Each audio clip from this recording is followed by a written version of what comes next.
She stood at the edge of the glittering ballroom, gloved hands clasped so tightly that her knuckles ached beneath the silk. The chandeliers above Thornwood Hall blazed with 1,000 candles, and laughter rippled through the crowd like music. But Alara Vance, Duchess of Thornwood, felt invisible. Her husband, Ashford Wickliffe, the Duke of Thornwood, strode past her without a single glance. His dark evening coat brushed the air inches from her sleeve, and his cold silence pressed against her skin more sharply than any winter wind.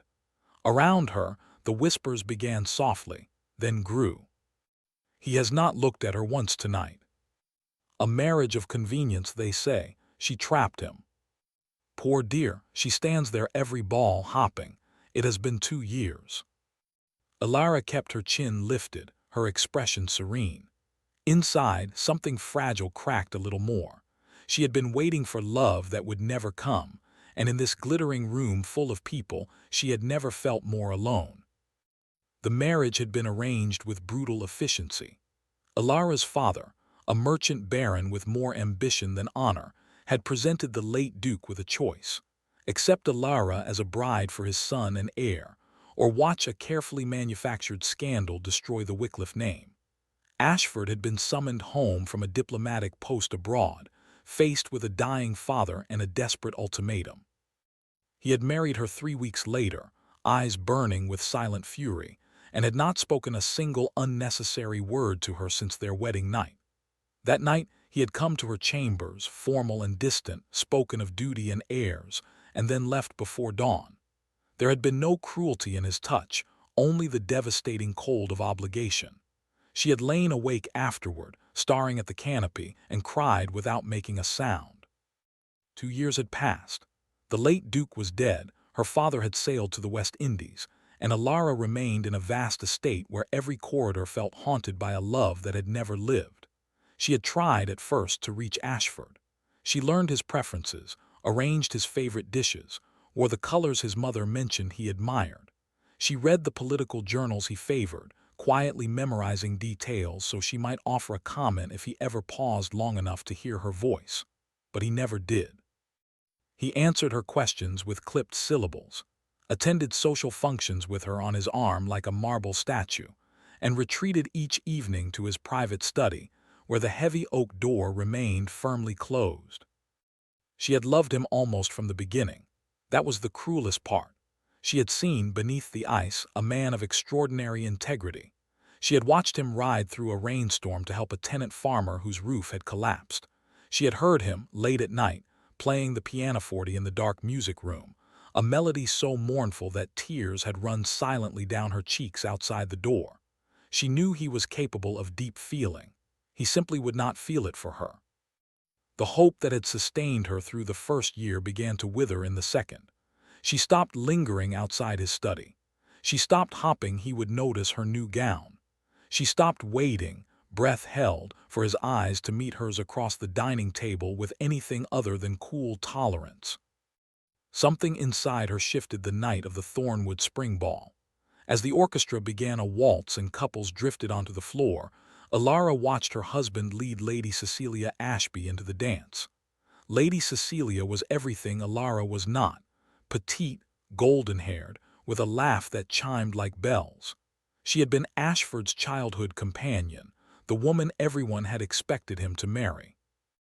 That dream had ended when Alara's father intervened, but Lady Cecilia had married a viscount and returned to the neighborhood a widow, still lovely, still available, still looking at Ashford with quiet, knowing warmth. Jealousy, sharp and poisonous, coiled in Alara's stomach. She had never felt it so keenly before. As the couple turned, Ashford's hand resting correctly on Cecilia's waist, his dark head inclined slightly to catch her words, Alara saw something in his expression she had never seen directed at her: ease, the faintest softening around his eyes. She turned and walked out of the ballroom. No one noticed. The terrace stretched before her, cool and silver under the moon. She pressed her palms against the stone balustrade and forced herself to breathe. The pain was not just in her heart. It was a physical ache spreading through her chest and throat. She realized with startling clarity that she could not keep doing this. She could not keep pouring her quiet devotion into a void, hoping that one day it would be returned. Some wells, no matter how deep you dug, held no water.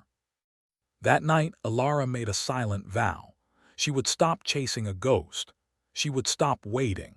She would build a life for herself within the gilded cage she had been forced into, and she would find meaning in something other than his gaze. The change did not happen all at once. It began with a single, small step. The following morning, she rose early and dressed not in the fashionable silks her maid laid out, but in a simple muslin gown suitable for walking. She pinned her dark hair into a practical knot, picked up a leather-bound journal and pencil from her writing desk, and walked out into the sprawling, neglected gardens of Thornwood Hall. The estate's grounds had once been famous across 3 counties. The second Duke, Ashford's grandfather, had been a passionate horticulturist, importing rare specimens from the Orient and the Americas. Since his death, the gardens had fallen into gorgeous, tangled ruin. Vines swallowed statues. Fountains ran dry. The great glass conservatory stood empty, its panes fogged with neglect. But Alara, who had spent her lonely girlhood sketching plants in her father's greenhouse, saw possibility beneath the chaos. She knelt beside an overgrown bed and began to draw. Her pencil traced the curve of a camellia petal, the delicate veins of a fern, the thorny tangle of an untended rose. Time slipped away. The sun climbed higher. A gardener found her an hour later, startled to see the young Duchess sitting on the damp ground with dirt on her hem and a look of peaceful concentration on her face. "Your Grace, can I assist you?" the old man asked hesitantly. Alara looked up and smiled. It was the first genuine smile that had touched her lips in months. "Yes, Mr. Garrity, I want to restore the gardens, all of them. Will you help me?" Word spread through the estate like morning light. The Duchess was in the gardens every day, working alongside the groundskeepers, her hands caked in soil. She wrote letters to botanical societies, ordered seeds from London, consulted old journals left by the second Duke. She was gentle with the servants, listening to their suggestions, remembering their names and their children's names. Within weeks, the staff, who had initially pitied the young bride as a lonely outsider, began to love her. Ashford noticed nothing. He was consumed by estate business and the quiet, lingering presence of Lady Cecilia, who called at Thornwood Hall with increasing frequency. He did not notice that his wife no longer watched him with hopeful, waiting eyes. He did not notice that her place at the dinner table was sometimes empty because she had lost track of time in the conservatory. He did not notice the color slowly returning to her cheeks, the new steadiness in her voice. But Alara noticed the distance growing. It felt like freedom wrapped in sorrow. One afternoon, while cataloging a collection of exotic bulbs in the glasshouse, she discovered a hidden compartment in an old seed cabinet. Inside lay a bundle of letters tied with faded ribbon. The handwriting was elegant, feminine, and the ink had browned with age. The letters were addressed to the second Duke from a woman who signed herself simply as M. They were love letters, passionate and tender, spanning a decade. The final letter, dated just weeks before the Duke's sudden death, spoke of a child, their secret daughter, and begged him to claim her before it was too late. Alara sat on the dusty floor, her heart pounding. The late Duke had kept this secret all his life. The girl, if she still lived, would be a woman now, perhaps unaware of her parentage. The implications were enormous, but what stirred most in Alara was not scandal. It was a profound, aching sympathy. Here, hidden in this glass tomb, another heart had waited for love that society could not permit. She replaced the letters carefully, her mind spinning. She would tell no one, not yet. It was not her secret to scatter, but the discovery changed something in her. She understood now that beneath the polished surface of noble houses lay rivers of hidden sorrow. Her own pain was not unique. It was simply human. As spring deepened into summer, the gardens began to bloom. The news of the Duchess's restoration project spread beyond the estate. A botanist from Cambridge, Lord Kieran Ashby, a second son with no inheritance but a brilliant mind and a gentle manner, wrote to request permission to visit the famous Thornwood glass house. Alara agreed eagerly, longing for conversation that did not revolve around fashion or gossip. Lord Kieran arrived on a bright June morning, a lanky, bespectacled man with an unguarded laugh and a deep reverence for plants.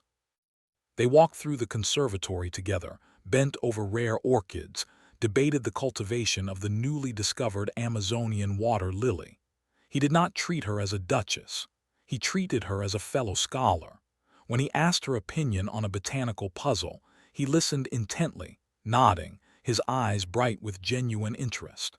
It was the first time in 2 years a man had looked at her as though her thoughts mattered. Ashford, returning early from a meeting with his steward, saw them through the glass panes. He stopped mid-stride. His wife was laughing, her head tilted back, a smudge of dirt on her temple.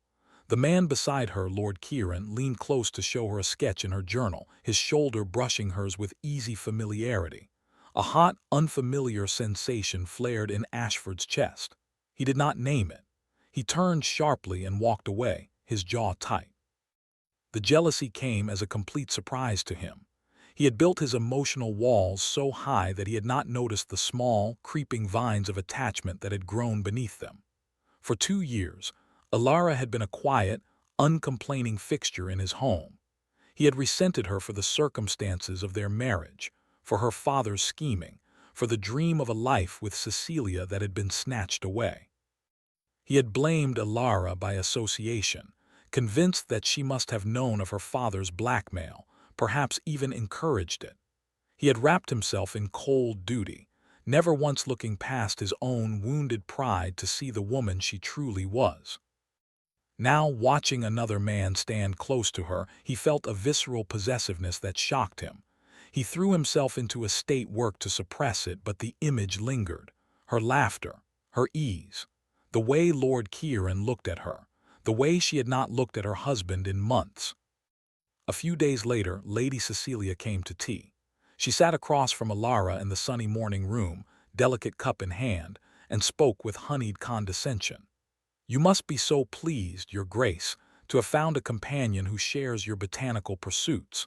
Lord Kieran is such an amiable gentleman, though some in the village are beginning to talk, you know.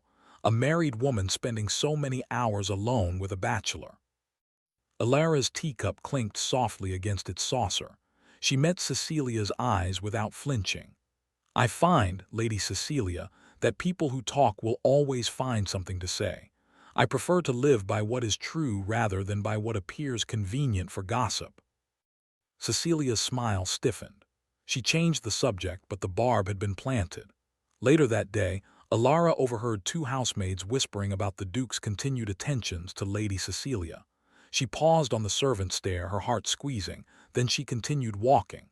She had promised herself she would stop waiting. That meant releasing him from any obligation to her heart. If he wanted Cecilia, she would not stand in his way. The thought cut like a blade, but she held it with quiet dignity. The emotional distance between husband and wife widened into a chasm. They dined together rarely, and when they did, the silence was heavier than before because now it was filled with everything unsaid. Ashford watched Alara across the table, nodding how she no longer tried to catch his eye. She spoke of the gardens with polite enthusiasm if he asked, but she asked nothing of him. She no longer inquired about his day, no longer lingered near his study door. She had become a self-contained, graceful stranger. It unsettled him more than he could understand. One afternoon, Ashford found himself in the West Gallery, a long, light-filled corridor where family portraits lined the walls. He rarely visited this part of the house, but something drew him there. He stopped before the most recent portrait, a painting of Alara commissioned shortly after their wedding. The artist had captured her as she was then, young, hopeful, a soft vulnerability in her eyes. Ashford stared at it for a long time. He had walked past this portrait countless times without truly seeing it. Now he saw the slight tension in her jaw, the way her hands were folded too tightly in her lap. She had been afraid, and he had been so consumed with his own resentment that he had left her entirely alone. Regret, slow and cold, began to seep through the cracks in his heart.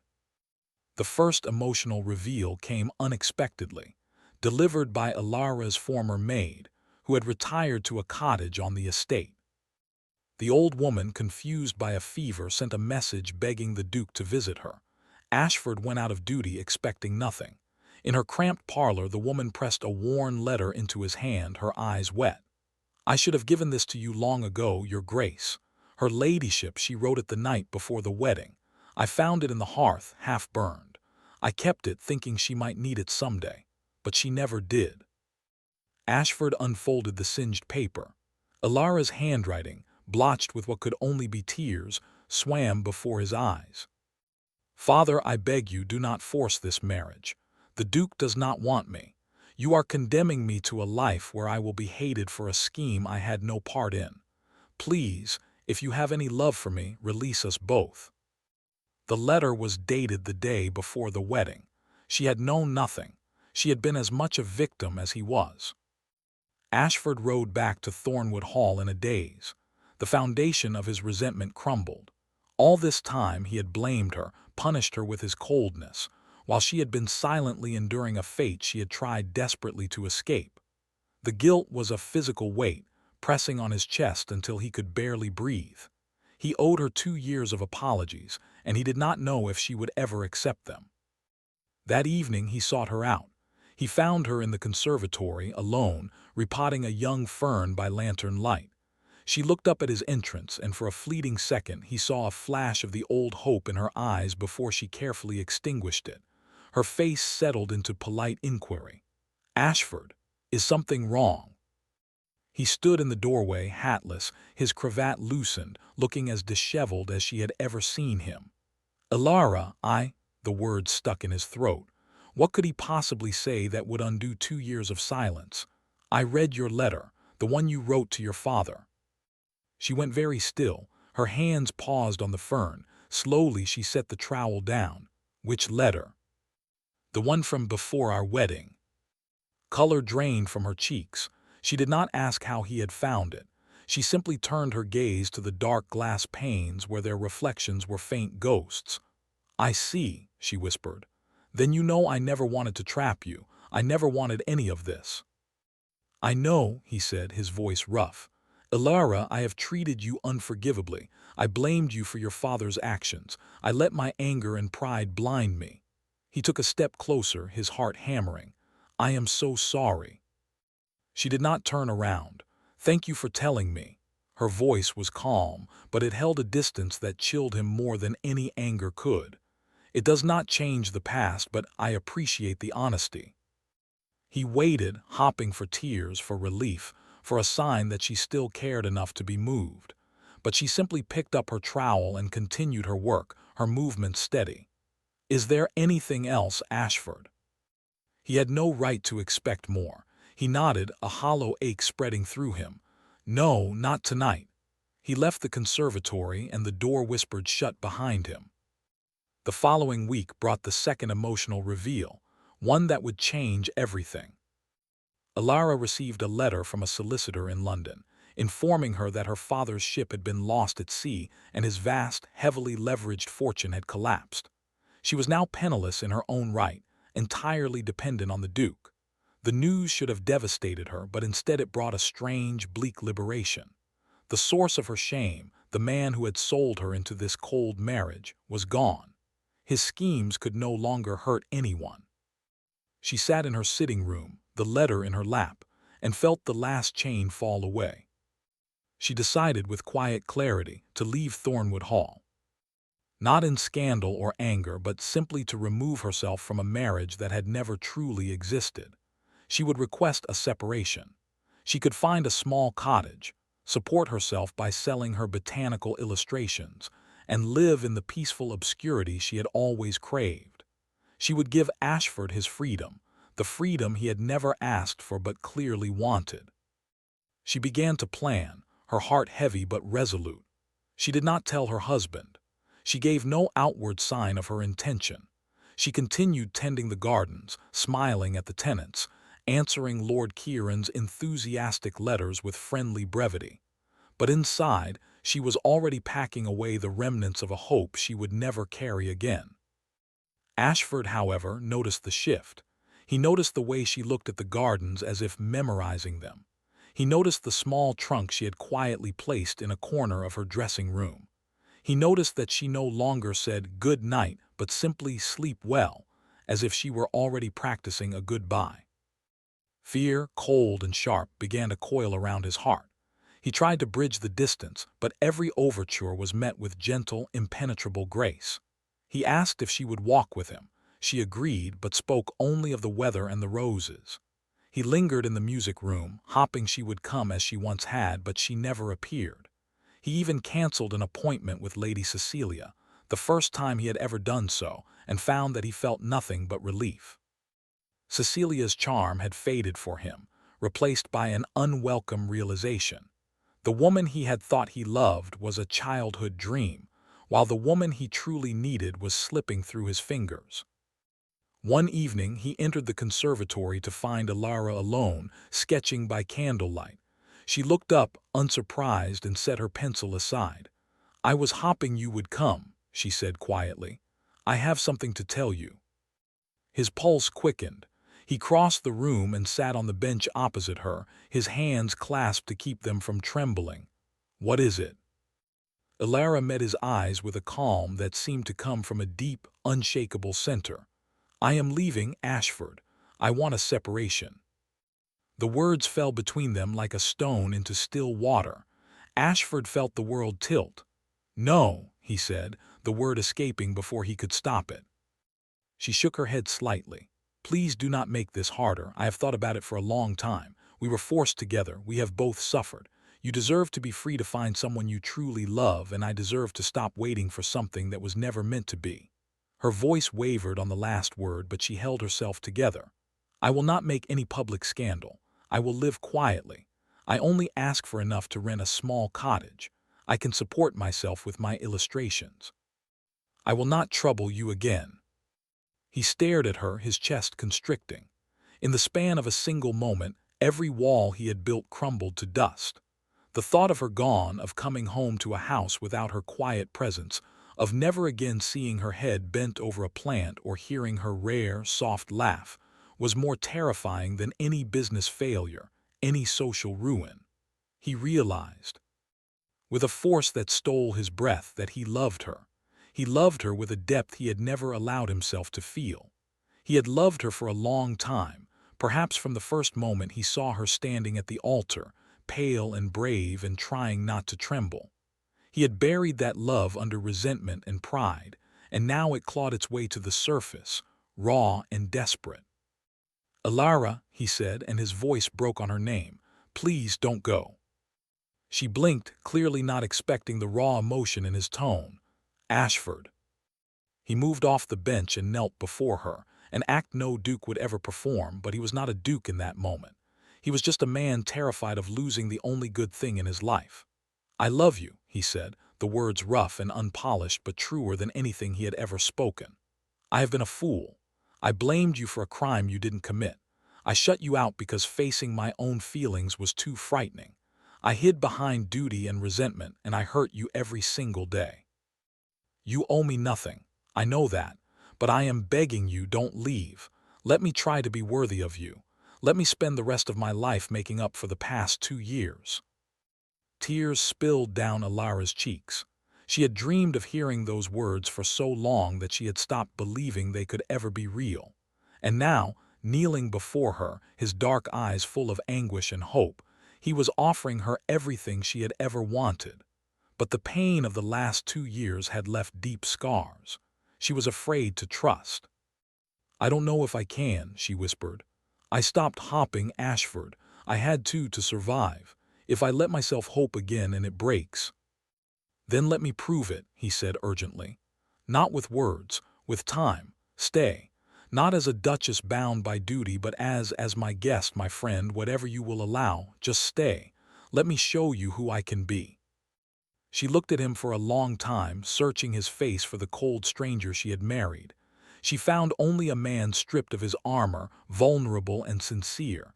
Something loosened in her chest. "I will stay," she said, her voice barely audible. For now. The weeks that followed were unlike anything either of them had known. Ashford did not overwhelm her with grand gestures. He came to her with small, steady acts of care. He joined her in the gardens, not to supervise but to learn, kneeling in the dirt beside her while she explained the needs of a rare orchid. He left her books he thought she might enjoy, with notes tucked inside written in his angular hand. He asked about her day and listened, truly listened, without glancing at his pocket watch. He dismissed Lady Cecilia's visits with gentle finality, telling her honestly that his heart had found its home. Cecilia, to her credit, accepted the truth with grace and quietly withdrew. Alara watched these changes warily, her heart a battleground between old pain and cautious hope. The tender shoots of trust grew slowly. She noticed the way Ashford now looked at her across the dinner table, his gaze warm and searching, no longer distant. She noticed how he remembered tiny details, her preference for chamomile tea, her dislike of overcooked fish, the name of the head gardener's new granddaughter. He was trying, not out of duty, but out of a genuine, quiet devotion. The healing was not instantaneous. There were nights when Alara lay awake, haunted by memories of the years of loneliness, and wondered if this change could truly last. But each morning brought some new small proof. When Lord Kieran visited once more, Ashford greeted him with polite warmth, displaying no jealousy, only a secure, quiet confidence. Later, walking with Alara in the rose garden, he said, "He is a good man. I am glad you had a friend when I was too blind to be one." She stopped and looked up at him, surprised. "That is generous of you." He shook his head. "It is honest. I have no right to jealousy.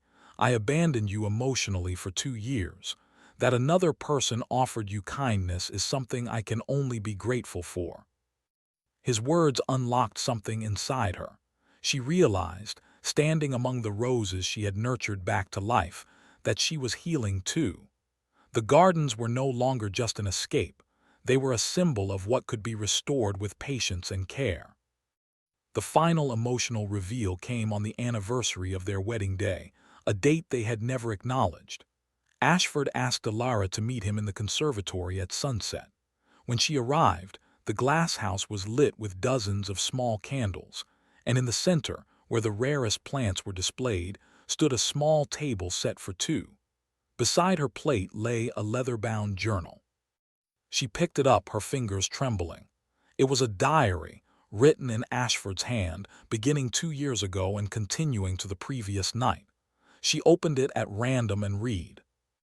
"Today she smiled at the gardener's boy, and I felt a strange tightness in my chest. I told myself it was irritation. It was not. She has stopped waiting outside my study. I should feel relieved. Instead, the silence feels like a punishment I deserve.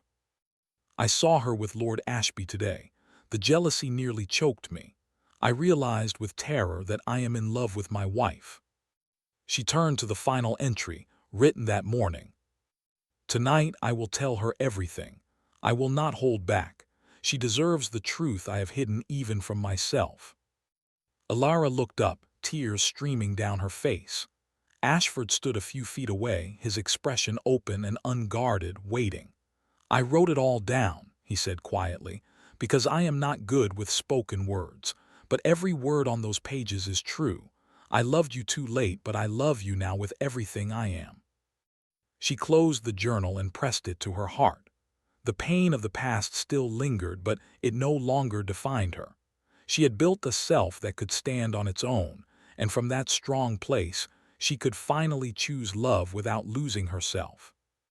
"I forgave you weeks ago," she said, her voice thick with emotion. "I just needed to be sure you could forgive yourself." He crossed the distance between them and for the first time in their marriage, took her hand not out of protocol but out of pure, aching tenderness. "Then teach me," he said. "Teach me how to love you the way you deserve." She lifted her free hand to his cheek, feeling the slight tremor in his jaw. "You already are." Outside the glass walls, the garden slept under a rising moon, every bloom a testament to restoration. Inside the conservatory, surrounded by the scent of night-blooming jasmine, two people who had been strangers in a cold marriage began the quiet, holy work of learning each other's hearts. The healing took months, but the foundation was solid now. Alara did not stop her work. The gardens continued to flourish, and her botanical illustrations were published, bringing her a small, independent income. She used to fund an orphanage in the village. The very orphanage where a girl named Marian, the secret daughter of the second Duke, had once been raised. Alara found her, a quiet, intelligent young woman working as a governess, and welcomed her into the household as a companion, mending an old family sorrow with gentle hands. Ashford supported all of it. He became a quieter man, less consumed by pride, more attentive to the people around him. The tenants who had once feared the cold Duke now saw him riding through the fields, stopping to talk, his wife often beside him. Society gossip shifted from pity to admiration. The Thornwood marriage, once whispered about as a tragedy, became a quiet legend of redemption. On a warm autumn afternoon, a year after their true beginning, Ashford found Alara in the conservatory, sketching a new orchid that had bloomed unexpectedly. He sat beside her on the bench and said nothing, simply watching the way the light caught the curve of her neck.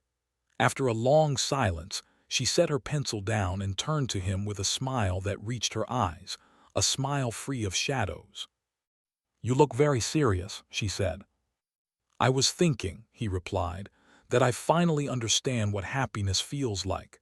I had never known it before you." She leaned her head against his shoulder, the gesture so natural it made his heart ache. "Then we learned together." He pressed a kiss to her hair and closed his eyes. The past could not be erased, but it no longer held power. They had walked through pain, distance, jealousy, and regret, and had emerged not as the people they once were, but as two souls who had chosen each other with eyes wide open. The waiting was over. Love had arrived, not in a sudden storm, but like the slow, steady unfurling of a flower reaching for the sun. And in the quiet of the glass house, surrounded by the living testament of everything that could be restored, they held on to the fragile, radiant promise of a future finally shared.